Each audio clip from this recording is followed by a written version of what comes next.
Zajac has been in the headache department at the Cleveland Clinic for the past 15 years. She is board certified in pain management and co-founded the iMatch program at the Cleveland Clinic that deals with individuals who suffer from chronic headaches. She has been a frequent guest speaker for local, regional, and national educational conferences on headaches and pain-related issues. Would you like to begin? Sure. Hi, everybody. It's really nice to be here. I was telling Zach earlier that I was one of the original people that started the webinars many years ago, and so it's nice to be back. We're going to talk today about the non-medical approaches to managing migraines, and this is kind of my favorite topic because what I do in my daily practice is all the non-medicinal approaches to managing migraines. I leave the medical part to the doctors.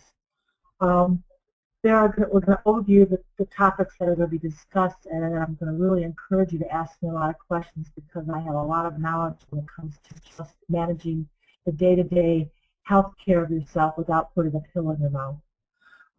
We're going to go over diet, exercise, relaxation, mindfulness, sleep, stress management, and activity pacing or time management. And Zach, you can move the slide. The first topic I'm going to talk about is diet, and I can tell you right now that I am not a strong believer, and neither are the colleagues that I work with, that there is a particular food that really can cause as many problems as most people experience with headaches. I think that many patients and many people try very hard to eliminate all these foods from their diet, hoping it will help them with managing their headaches better. But we are more of the mindset that you have to eat the right foods and avoid missing meals and eat healthy. And that is much more important than, say, avoiding citrus fruit or something that might trigger you, because we found that dehydration and not eating square meals a day are more likely to trigger a headache than any food out there. So eat the right foods by eating fresh and avoiding highly processed foods. You got to maintain regular eating habits. So we say 3 meals a day, don't skip breakfast. Ideally, if you could have 6 small meals a day to keep that metabolism going and keep your chemistry in your body functioning well, that helps. So you don't want to miss meals. And avoid only the foods that you are certain, and I highlight certain, that trigger your headaches, because like I said, many patients have come to see us in our department and they have been put on so many strict diets that stress alone from trying to manage those diets and watching what they eat for fear that they are causing more headaches. The stress alone, I think, causes their headaches to increase. And an imbalance in your diet can contribute to headaches. There's a list of foods that may trigger migraines, and the National Headache Foundation has a very good list of that is on their website that you can print off. The list that I wrote here is not inclusive, but these are the foods that I most prominently hear people complain about. It's aged cheese, so I always tell people go eat all the Velveeta you want because it's not aged. Chocolate, anything fermented, MSG, caffeine, alcohol, processed meats, bananas, nuts and peanut butter, and citrus. Those are 3 the primary ones, but like I said, I've heard all different stories about people telling me of things that have triggered their headaches. The thing about foods triggering your headaches is that if your body is stressed or not being managed holistically in general, the likelihood of a food triggering you is greater. It's sort of similar to like if you don't have a good sleep or healthy habits, you're more likely to get a cold. Not that healthy habits will completely eliminate migraines, but it will help prevent those that are not as frequent. Dehydration. This is very misunderstood by a lot of patients, and I can tell you with this weather like it's been, dehydration is a prime suspect of causing headaches. We have a huge infusion room at the Cleveland Clinic, and some patients come in and just get IV hydration alone, and that will help to avoid their headaches. But it can be a very major trigger, and it's easily avoidable. The gold standard for the amount of water to take in a day is about 64 ounces. That's like 4 bottles of water that come out of a vending machine. And of course, it makes sense that more water is needed during the warmer weather, if you're at high altitudes, if you're exercising, if you're not feeling good from other chronic diseases, if you're taking long flights, because airplanes are dehydrating just enough themselves with the cabins that are pressurized. And actually some medications can cause dehydration. And the other thing that I want to emphasize is that water is the beverage of choice. In fact, it's always the safest choice for hydration. I always tell my patients that I'm always suspect of anything that is added into water because I'm not sure what those additives are, and the chances of them being dehydrated is always there. And I think it's always prudent to just drink water instead of the vitamin waters and things of that nature, because you're just spending a lot of money for an additive that you can get when you eat healthy. So water is the way to go, and it certainly does make a big difference in maintaining proper hydration and eliminating some of the headaches that you can get. So here's again, prevention of dehydration. Drink plenty of fluids, eat foods high in water content, and most fruits have high water content, especially on days like today at our place. You want to try to be out now instead of like midday because it was a lot hotter. And to start hydrating early in the morning, especially if you're going to be more active, start filling up your body with some fluids pre-dehydration chances. Avoid beverages that are dehydrating, like I tell you, colas, caffeine, and alcohol, all are very dehydrating. And even some fruit juices can cause dehydration because if you drink too many fruit juices, you can actually get diarrhea. Exercise. I'll have to tell you right now that I'm a migraineur myself, so I understand the plight of many of my patients, and I do practice what I preach. And regular exercise is a prime criteria for me on my daily basis, and I can tell you if I don't exercise, my chance of getting headaches increases, and I've known that to be a fact. Any exercise protects against the development and progression of chronic diseases, and it's an important concept and component to any healthy lifestyle. And there were studies out that I did not cite here, but there's a study out that said that the release of endorphins that you get from just exercising can abort pain, and it's shown that actually it can abort headache pain more readily than actually morphine itself. So when you've got a headache, the best thing to do is to actually go for a walk and to get some exercise in. I'm not talking about running a marathon, I'm talking about getting out and moving your body. Actually, although most people feel like they want to lay down because the headache's throbbing, the best bet is to take some water and go for a walk. I wrote out some of the other benefits of regular exercise.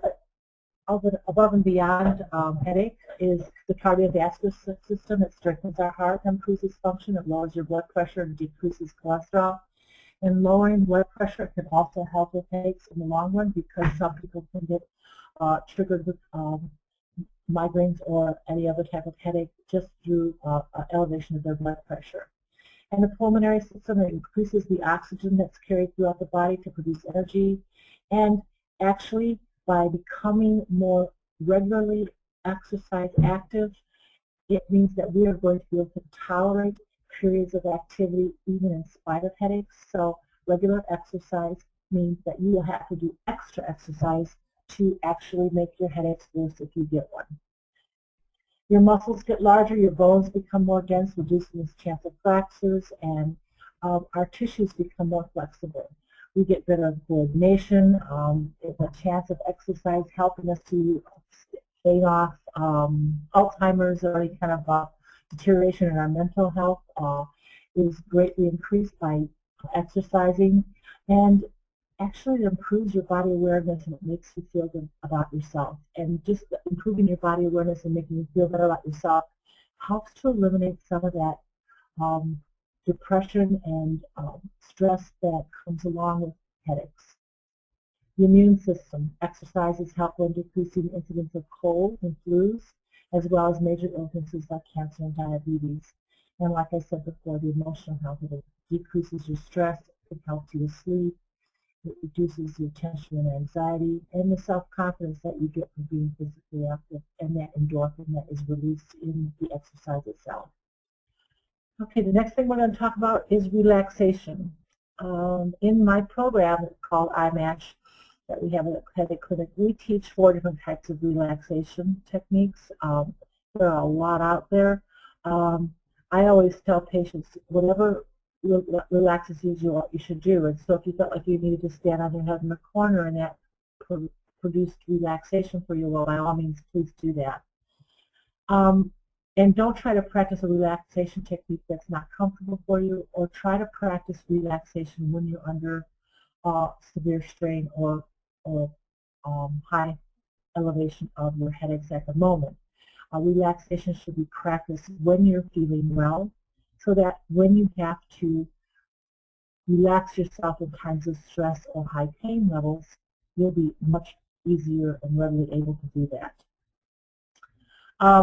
Breathing is the basis of almost all relaxation techniques, and the first thing that we teach patients is about deep breathing. And proper breathing uses the muscles of the diaphragm and abdomen, not the chest. And I can tell you from my own experience, it is a very hard thing to learn. You tend to want to take that great big deep breath right through your chest.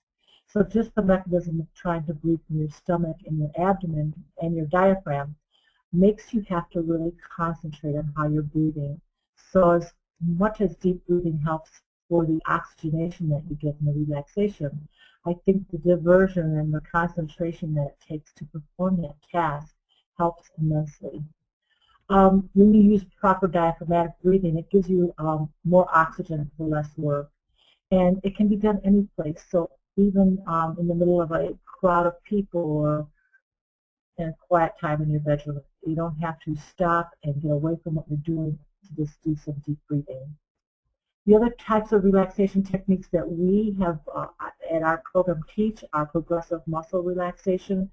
And there is a lot of stuff that you can find on the internet about that, but basically it's going from head to toe and doing things systematically, like clenching your fists and then releasing them, tightening your upper arms and releasing them, pulling your chest muscles in, squeezing your buttocks, tightening your thighs, and holding it for a few seconds and then releasing it. And that progressive muscle relaxation actually can produce more oxygen to the vital organs and to your muscles, and it does help to give you that sense of relaxation. Meditation. When I knew I was going to be doing this webinar, I really was interested in looking at more about meditation. And there's a lot of studies out there that says that meditation is going to be moving in the forefront of healthcare in general, and why not for headaches too, because our mind has a lot to do with how we perceive things. If we can meditate and empty our minds for 10, 20 minutes a day and just find a calm place, that sometimes is enough to kind of reset our system to help us to cope with difficulties, including the pain of a headache.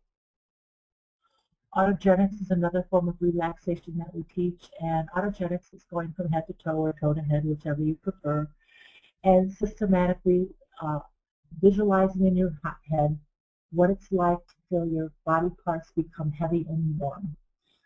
It's a way to sort of systematically go from head to toe and just relax every part slowly. You don't have to do any kind of tensing up. You just visualize it in your head what it would feel like to be heavy and warm. There's also biofeedback. Patients love to go to have biofeedback done, and I feel like it's just a tool to teach you how to practice relaxation. And most people find that after 1 or 2 sessions, that's all they need. You use the machine to help you find the place that you need to get to be at the proper area to be relaxed. And that machine will, in tones or temperature or sounds, or you can see wave patterns on a screen, can tell you that you're actually relaxing your body even if you don't feel like it. So that when you are away from that machine, you can duplicate that at your home. The next one is guided imagery, and that's probably the one I like the most. It's a chance for me to escape to a more pleasant place than the realm of my headache or the busy office that I work in sometimes. You close your eyes for a few minutes and you go to your happy place and you think about the trees or the birds or the waves or whatever it is that makes you feel calm. And it's just a matter of going back and really visualizing in your brain how it feels to feel that comfortable place. Mindfulness is a whole other concept that we teach, because so much of what we experience with our headaches and what we experience in life is worry and stress and anxiety. And sometimes our minds don't know how to shut down. And so we have to direct our attention to become aware of our thoughts and our feelings in the moment and not anticipate what could be happening in the future. And without that way, we're not judging how we're feeling in the moment by what we had happen to us in the past or what could possibly happen. So it's just to get off autopilot and choose to respond to our thoughts as they are and not react to things. The best example of that is a patient that has a very busy week ahead of them and has had 1 or 2 days already during the week of significant headaches. And they have had to use their rescue medicine once in that week. And they've been instructed that they should only use their rescue medicines maybe twice in a week. So this second headache comes along and they know they have a busy weekend coming up and they are fearful to use their rescue medicine a second time in that week because they're afraid that their headache will get worse on the weekend when they have to have things done. They want to save that medicine for that time. So this is where we talk about mindfulness. And it might sound kind of crazy, but we would rather have patients take their medicine if they think they need it and not worry about what might be happening on the weekend that would cause them to need their medicine again. If they deal with the moment and they remain calm and just deal with what's going on in the moment and try not to react to what might be happening in the future, they are much more likely to relieve their headache at the moment and not even experience a headache later. So mindfulness is a skill that takes a lot of practice, and in this day it's very hard to do because we all tend to be on autopilot all day long in our busy lives, just running kids around, doing works and chores and school activities and household chores and whatever else. And it's hard to just be in one place and do one thing without thinking about the millions of other things we have to do. And sometimes that raises our anxiety level, and that anxiety level raises your stress, and then that stress increases your likelihood or the headache that you're getting. So when you feel that stress or anxiety coming up, you have to bring yourself back to the moment and identify what's happening now and just be in that moment and not let that anxiety and stress get out of control. So the benefits of mindfulness are decreases stress, anxiety, pain, excessive thinking, and depression. And it actually increases your tolerance for distressing situations like headache pain. It promotes relaxation and it helps with coping skills. It really does help you to bring things back into perspective. Sleep hygiene. Probably 80% of patients that come into our practice have problems with sleep as related to headaches. The rule of thumb is that you have too much sleep or too little sleep. There's usually nobody that has a normal sleep pattern. Why do we have too much sleep? Well, because headaches make us want to go to bed and take a nap and feel better. Or why do we have too little sleep? Because the headaches keep us up at night and we're distracted because of the pain. Then therefore, we're tired during the day and then have to nap. And then before you know it, your sleep cycle is all out of whack. So we think that the hours that you keep are just as important as the hours that you sleep. So we make people track, and it's good for you to track the time you go to bed every night and the time you get out of bed every morning, and make sure that it's near or close to the same time every night and every day. Because your body will get used to that cycle, and then you will start knowing to sleep then, no matter if you had a headache or not. And absolutely, this is a terrible thing, I know, but no naps, because naps in and of themselves might feel good, but they disrupt your sleep cycle, and then therefore you're not going to sleep as well. And then if you don't sleep as well, you get less sleep hours in, and then you have more likelihood of getting headaches. So sleep hygiene is very, very important. We tell people to avoid using the bed for any activities except for sleep and sex. This means no reading in the bed and no watching TV in bed. You should set routine habits before bedtime to help your body and mind transition into knowing it's time to go to sleep. Those little rituals, brush your teeth, take your medicine, let the dog out, all those things help to clue your body into that, hey, this is time to go to bed. If you alter that activity, your body doesn't understand that routine and then it doesn't know to fall asleep. The next thing is stress management. We tell people to practice a variety of techniques for successful stress management because there's no technique that's effective all the time. Also, we tell people to start small for large results because we want you to pace yourself. If you try really hard to decrease all the different stresses in your life, you're more likely to fail versus just trying one little thing. Some of the stress management techniques that seem crazy are, quit smoking.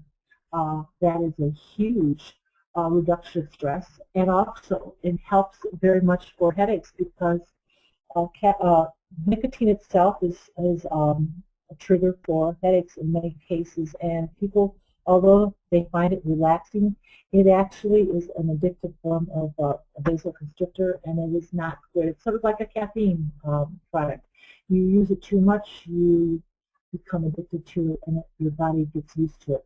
Cigarette smoking in of itself is not a migraine cause, but it certainly can trigger them. Relaxation, and I say relaxation without guilt. We all feel like we can't relax because we've got too much to do, and it seems selfish.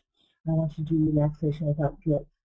Weight loss, confidence, confide in friends, have activities and nights out, dedicated each week or month. Do the stress management through exercise. You reduce your anger, take vacations, and then the old tried and true yoga, massage, tai chi, any of those self-help kind of products that are out there just to make you feel better, I'm all for it. If it means you want to do stair-stepping, is that a way to stress manage? Or if you want to do the elliptical or go spinning, or something as simple as getting a massage once a month, manicures, anything that causes you to feel relaxed and pampered is a good way to reduce your stress. Activity pacing, this is one of the last slides that we have, and activity pacing is also very, very important. What we find is that most patients on days that they have a headache crash. They don't do much, they can't hardly even make supper, they'll have a difficult time going to work, and even if they do, they feel lousy. So they really try to take it easy. Then, the next couple of days they're feeling better, and so it's big guns. They're out there doing all their grocery shopping, going out with friends, stay up till midnight, cleaning their house. They are doing as much as they can. Well, that sets you up for failure because you're on a constant roller coaster ride. What we say is that you need to spread your tasks out throughout the week to avoid overextending. But what that means is that on the days that you even have a headache, you must still do your tasks. The best thing is to start each day with a brief time to review your tasks and then prioritize what needs to be done most importantly. Because if you have a bad headache and you can't get all your tasks done, at least you've completed the most important ones. And the most important of all of those tasks are making self-care a priority. That means that relaxation and exercise have to be the first things that you do, and it seems to be the first things that get overlooked. You complete the task based on importance rather than what's easier, and this will ensure that if all tasks are unable to be completed in the day, that most important ones are accomplished. Activity pacing and time management are crucial for patients on a day-to-day basis. And activity pacing means what you do during the week, on a day-to-day, and time management is what you do during the day. So some people say, well, I'll sleep in because my headache's bad, and then they overload the rest of the day because their time management is such in the day that even though they pace their week, that they only had a certain amount of chores during the week, the time that they spent is all crunched into one little bit so that they could spend their time doing things that they is not as beneficial. So we spend a lot of time talking with patients about activity pacing, and as a nurse, I spend a huge amount of time going over diaries and time graphs and plans for daily activities for many of our patients so that they can successfully set a pattern for themselves that's acceptable for headaches and for self-esteem and for relaxation and for productivity, so they can get everything done and still manage to take care of themselves. I really like to talk to people more about things that I can help them with in a non-medicinal approach. Yes, I'm a firm believer also in medications, but medications in our practice are only 1/3 of the advice that we give. We are extremely proactive about a team approach with the nurses doing much education and then also all the non-medicinal things, because so much of what triggers headaches is under our control. Things that aren't in our control is things like a period for women and weather change, that sort of thing. But things that are controlled that seem to trigger headaches is our diet, our exercise, our activity, our stress management, our hydration, all those things. And if you can even control 1/3 of the headaches that you get by just maintaining a healthy lifestyle, that can decrease your headaches by 1/3. And that's amazing for a lot of patients that we see.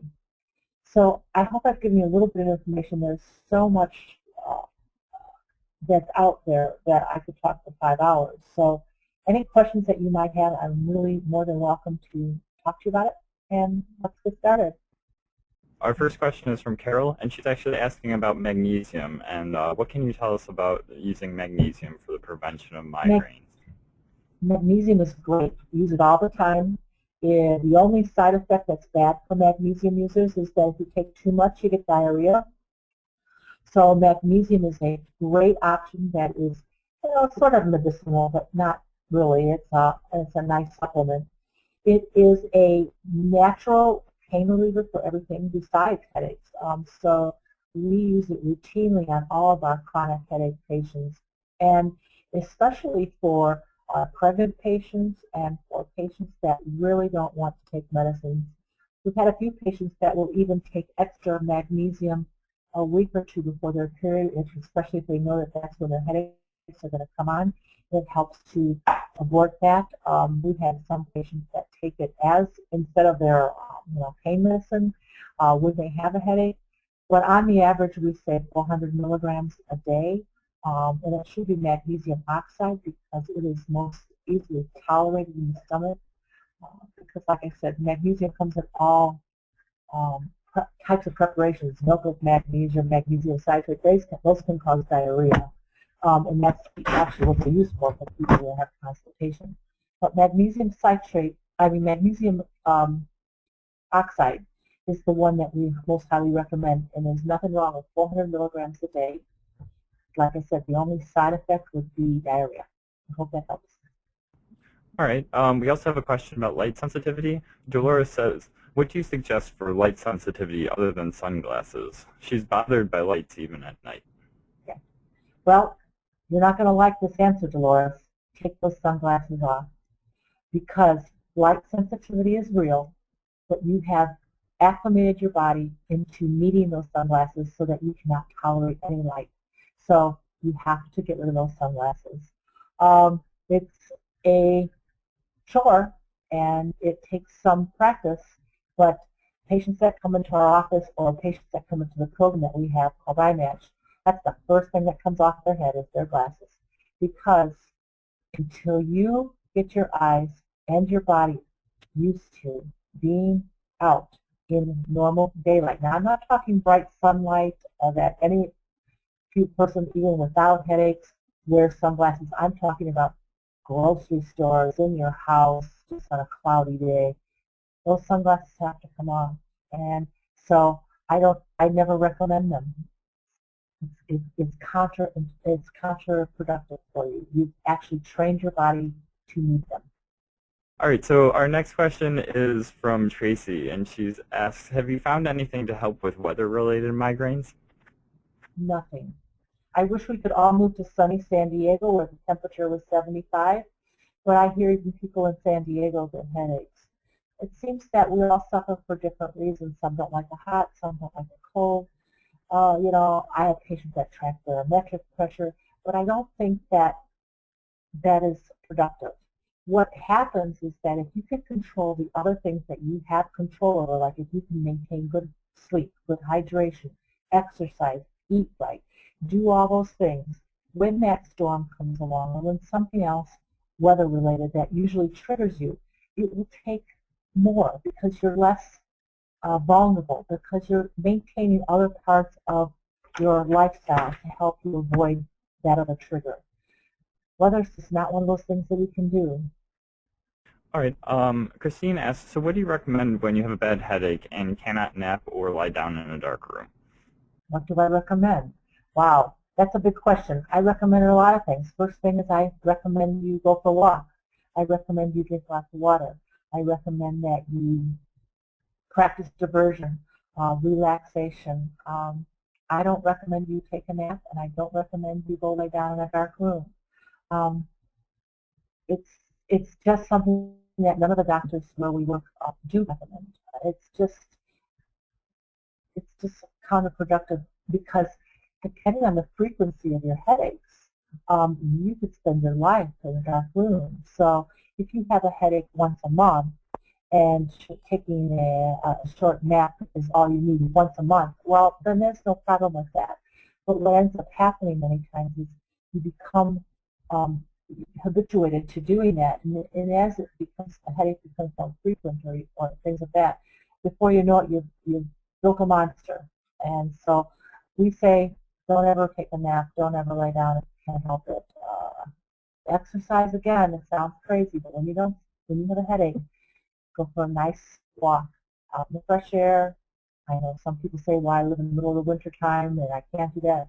Find a mall, find a gym, someplace to go and just get away from it and walk, and that's what we recommend. We have a couple more questions about supplements. Specifically, do fish oil, CoQ10, turmeric, and butterbur help with warding off migraines?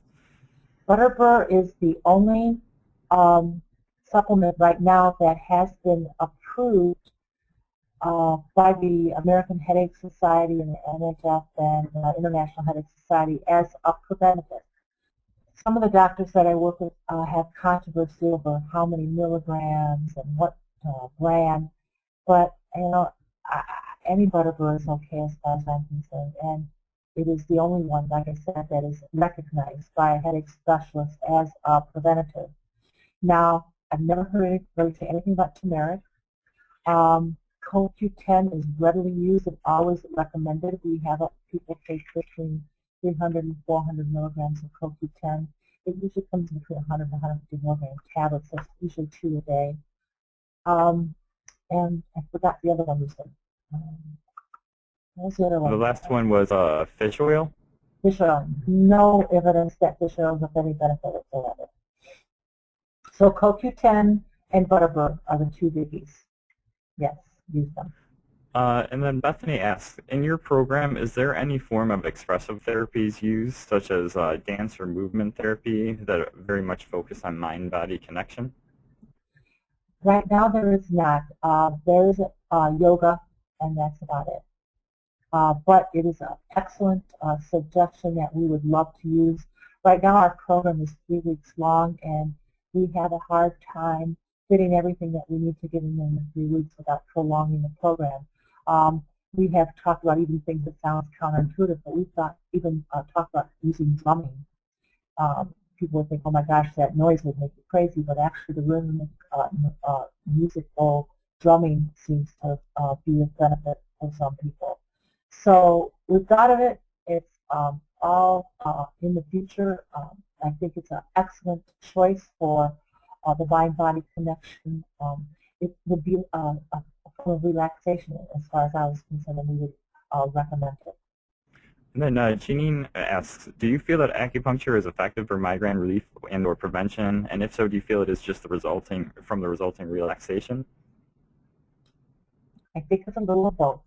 There's plenty of studies out there that say acupuncture works. I think relaxation has a good component to it. But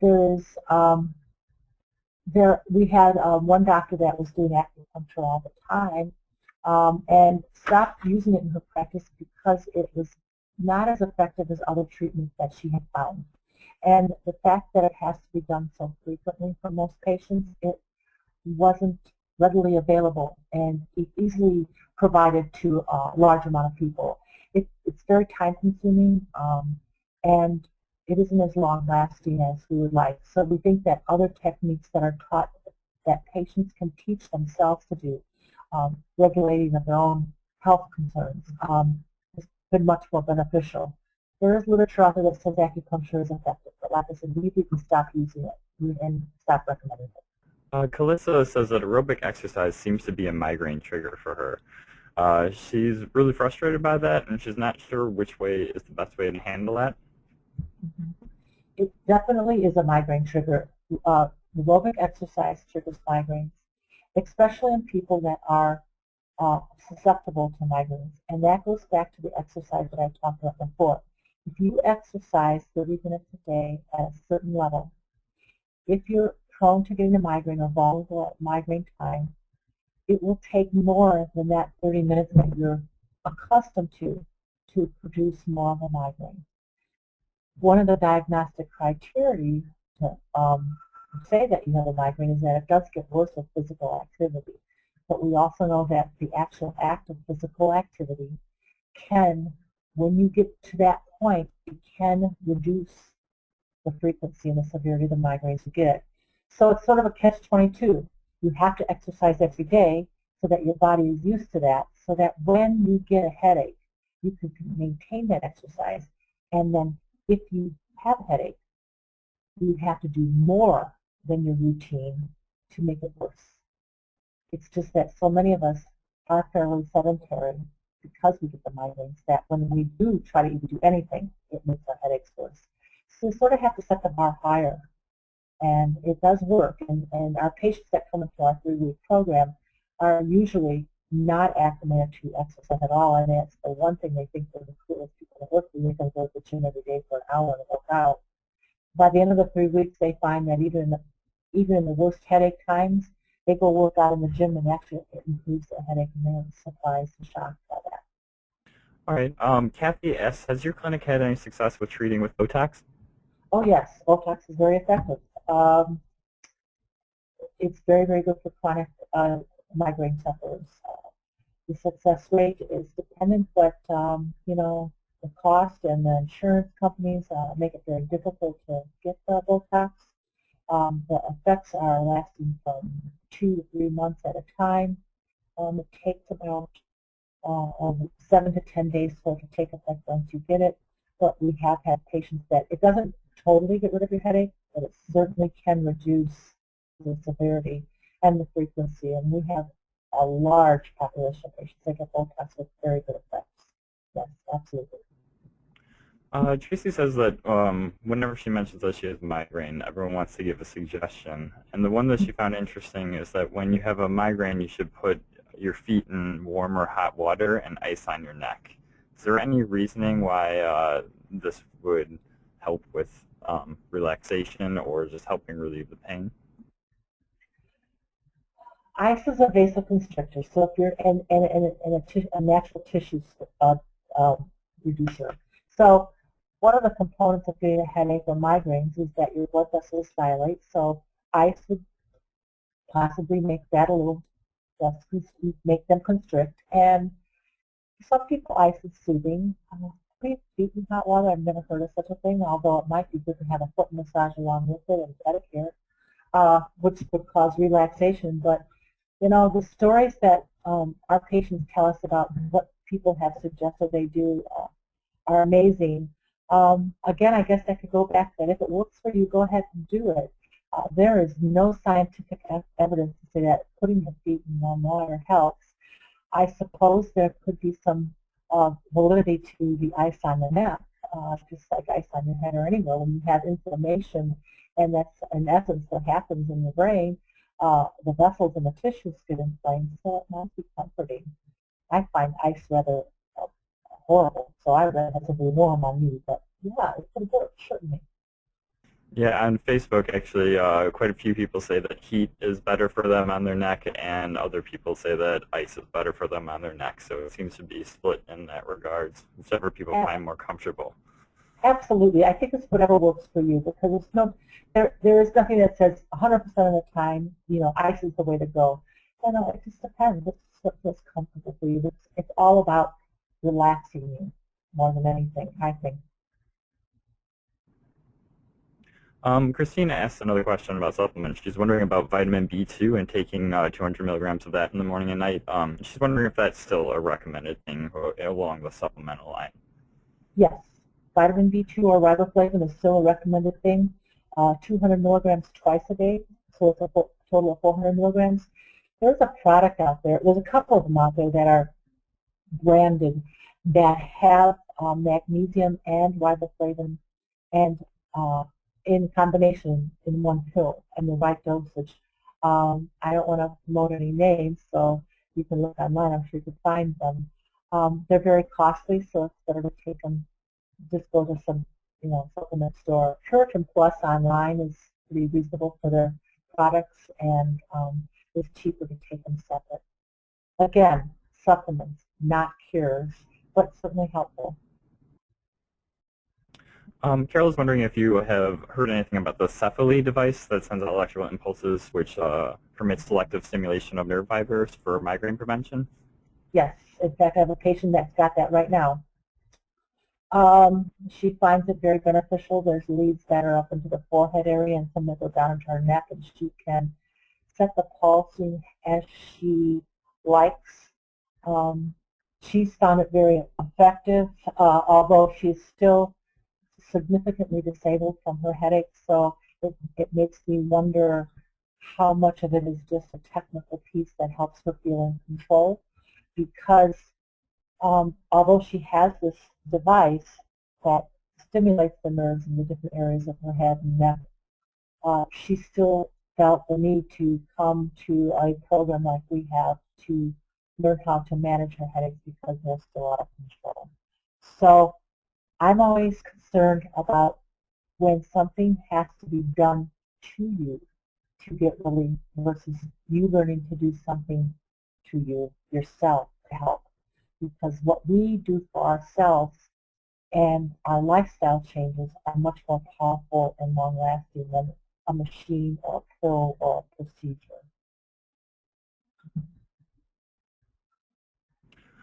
Claire asks, or says, can you clarify your recommendation for exercise for someone with chronic daily migraines? For someone who exercise exacerbates their headaches? She understands you were saying exercise is beneficial, but didn't quite follow the time and day recommendations. 30 minutes every day of aerobic exercise along with 3 times a week of weight training for 30 minutes, and that's every day, even if you have a headache. Therefore, your body will become conditioned to being able to tolerate that level of exercise, and then it will take more to make your headache worse. But until you get yourself into that routine of doing it in spite of the headache, you're never going to get the benefits. So 30 minutes every day of aerobic exercise. I'm not saying run the track for 3 hours straight. I'm saying 30 minutes of some sort of heart-racing activity. Jean was also wondering if you could restate the suggested dosage for COQ10 that you mentioned earlier. Between 200 and 300 milligrams a day of the Q10, 400 of the riboflavin or B2, and 400 of the magnesium. All right. We also have another question where Carol's saying that 99% of her migraines come in the middle of the night, which interrupts her sleep quite a lot. But why would the migraines be coming only at night? Yeah. I'm hoping she's gone to a migraine specialist because people that get migraines only at night, the first things we look at is caffeine use, sleep problems like apnea, or positioning of your neck in bed at night, how you're laying and that sort of thing. So those are the 3 biggies. Caffeine is the first thing that we look at, and then the sleep, and then how you're positioned in bed. When somebody only gets a headache in the middle of the night, and depending on their age too, there's a lot of different things that could be occurring, so she'd have to be diagnosed by a physician. What are your thoughts on massage therapy and specifically craniosacral massage therapy? Have you heard of that? Yes, I think it's great. Craniosacral massage is great. Manipulation is not. I'd be very careful with any kind of manipulation, such like chiropractor, because there's too many things go wrong. Craniosacral massage, where they do some deep tissue, is very, very effective. We do some mild facial release and some other techniques that we have physical therapists that just specialize in head and neck, and it's very, very effective. In fact, after a while, some of the therapists can even teach you how to do it yourself. Very, very effective. Bethany says, in general, would you say finding balance in what allows you to function with the quality of life one prefers is the goal as opposed to a cure? Absolutely.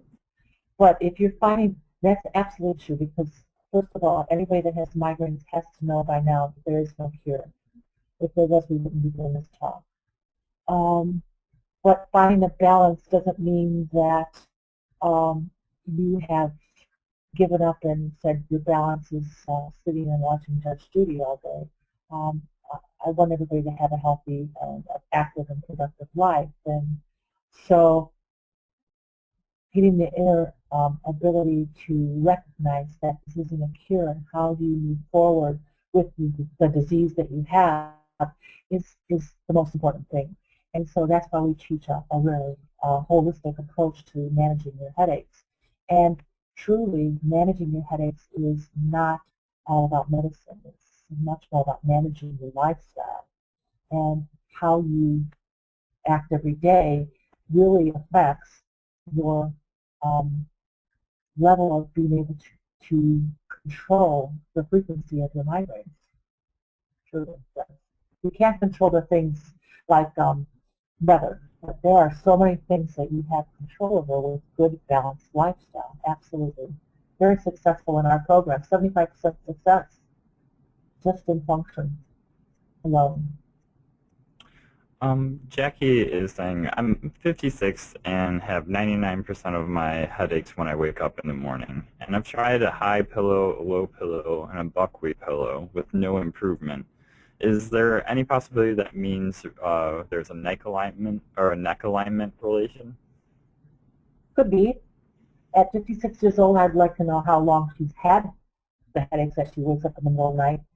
As people age, they get something called hypnic headaches, and hypnic headaches are a specific headache that occurs in the middle of the night and wakes people up. And again, at 56, depending on her weight and everything else, I would like to know if she's sleeping well, if she's got that apnea and that sort of thing again. I always am a firm believer that if you're over the ages of 30, there's something always wrong with your spine, because we age and we're vertical human beings, and our spinal cord and our bones just start, aging. So if she goes looking for something wrong with her neck, she's going to find it because she's getting old. No offense, I'm older than her, but it's just that good ergonomics, good posture training, strengthening those neck muscles, learning how to do those things is just as important as a bad neck alignment that maybe needs surgical intervention. So could she be laying wrong on a pillow? Absolutely. Could she have a bad neck? Absolutely.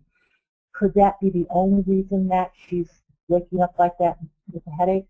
I doubt it. There's probably something else besides that. Robert's wondering, a lot of these recommendations seem to be for chronic migraine. Do your recommendations also apply for chronic daily tension type headaches?